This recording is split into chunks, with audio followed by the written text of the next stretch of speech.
हरे कृष्णा, राधे राधे।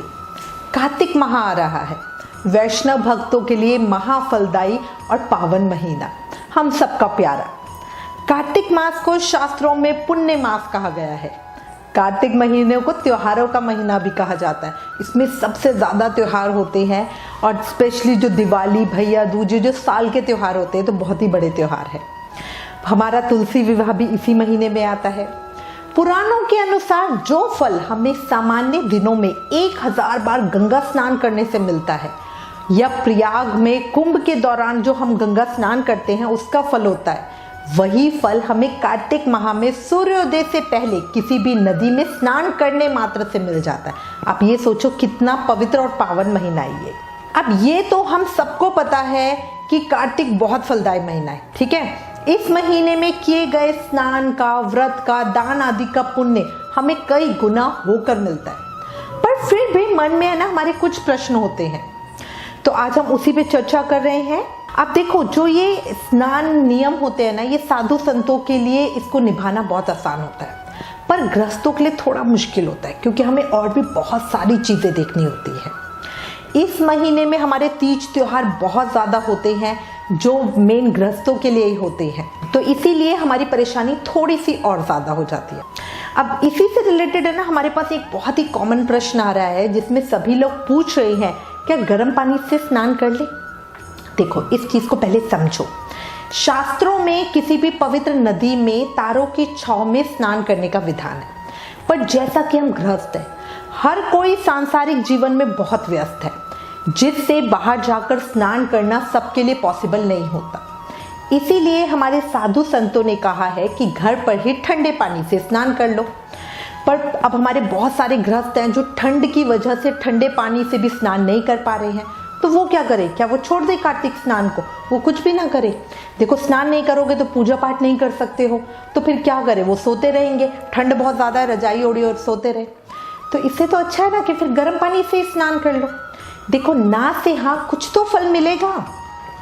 कार्तिक जैसा पुण्य वाला महीना हम ऐसे क्यों छोड़े, आप बताओ। दूसरी एक बात और सोचो, ठंडे पानी से नहाओ फिर बीमार पड़ जाओ, फिर हमारे जो सभी घर वाले होते हैं वो हमें गुस्सा करते हैं, कुछ अपशब्द भी कह देते हैं, ऐसे उनका भी पूरा कर्म बन जाता है।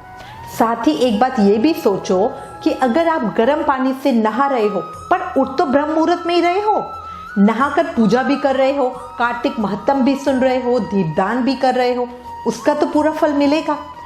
इसीलिए हर साधक को अपने शरीर के हिसाब से क्या करना चाहिए वो उनको चुनना चाहिए। जो नदी पर नहा सकते हैं वो नदी पर नहाओ, जो ठंडे पानी से नहा सकते हैं वो ठंडे से नहाओ, और जो ठंडे से भी नहीं नहा सकते वो गर्म पानी से नहा लो। कम से कम पुण्य मिलेगा जरूर, ये बात पक्की है। इस माह में किया हुआ कोई भी पुण्य कर्म ऐसे ही नहीं जाता। पद्म पुराण में लिखा हुआ है, जो व्यक्ति पूरे कार्तिक माह सूर्योदय से पहले उठ के नदी या तालाब में स्नान करता है और भगवान विष्णु की पूजा करता है, उसे भगवान विष्णु की असीम कृपा मिलती है। बट नदी और तालाब पे तो हर कोई नहीं जा सकता ना, क्योंकि अब हम शहरों में दिख रहे हैं, यहाँ नदियाँ बहुत दूर दूर हैं। इसी के साथ हमारे पद्म पुराण में ये भी लिखा है कि जो व्यक्ति कार्तिक मास में नियमित रूप से सूर्योदय से पहले स्नान करके धूप दीप सहित भगवान विष्णु की पूजा करता है, वो भगवान विष्णु का प्रिय होता है।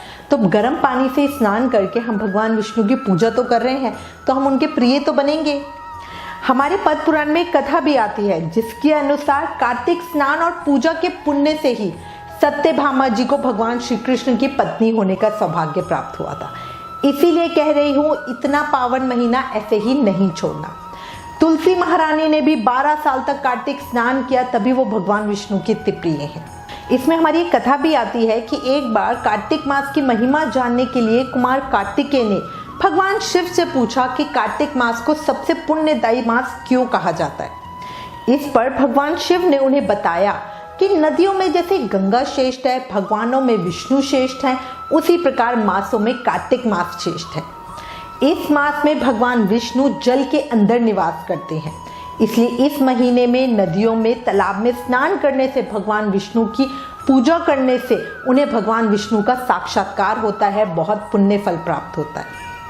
भारत के सभी तीर्थों के समान पुण्य फल की प्राप्ति इस एक माह में मिलती है। इस महीने के महत्व के बारे में हमें स्कंद पुराण, नारद पुराण और पद्म पुराण जैसे जो प्राचीन ग्रंथ है इनमें बहुत जानकारी मिलती है। अब इसी के साथ एक और बात कहूंगी, भक्त चाहे तो सिर्फ कार्तिक स्नान करें, महत्तम सुने, पूजा पाठ करें, दीपदान करें, और अगर व्रत करना चाहें तो पूरे महीने का व्रत भी कर सकते हैं। पर ना कई लोग पूछते हैं कि अगर हम व्रत नहीं कर सकते तो क्या स्नान कर सकते हैं? बिल्कुल कर सकते हो, ये दोनों अलग अलग चीजें हैं। स्नान करना एक बात है, व्रत करना एक बात है। बहुत सारे लोग हैं, बहुत सारे जो सिर्फ हर साल स्नान करते हैं, व्रत आदि नहीं करते, तो ये टोटली अपने ऊपर है। आप बिना व्रत रखे भी कार्तिक स्नान कर सकते हो। इसके बाद अब एक और चीज, एक और प्रश्न जो सबसे ज्यादा पूछा जाता है, कार्तिक में ब्रह्मचर्य व्रत का पालन करना जरूरी है? देखो, इस बात को भी पहले समझो। किसी भी व्रत में ब्रह्मचर्य का पालन करना सबसे उत्तम होता है। इससे हमारे अंदर सात्विकता आती है, इससे हमारी आंतरिक शक्ति बढ़ती है। पर कलयुग के प्रभाव की वजह से ना बहुत सारे कपल्स को परेशानी आती है, वो ब्रह्मचर्य का पालन नहीं कर पाते, जिस वजह से हस्बैंड और वाइफ में लड़ाई हो जाती है। कई लेडीज सिर्फ इस वजह से कार्तिक स्नान नहीं करती कि वो ब्रह्मचर्य का पालन नहीं कर पाती, उनके हस्बैंड उन्हें साथ नहीं दे रहे हैं। तो देखो, ये चीज समझो, ब्रह्मचर्य व्रत का पालन करना अच्छा है, बहुत अच्छा है, ठीक है, इसका बहुत हमें उत्तम फल भी मिलता है। पर अगर ये नहीं हो पा रहा तो क्या पूरा कार्तिक महीना ऐसे ही छोड़ दें?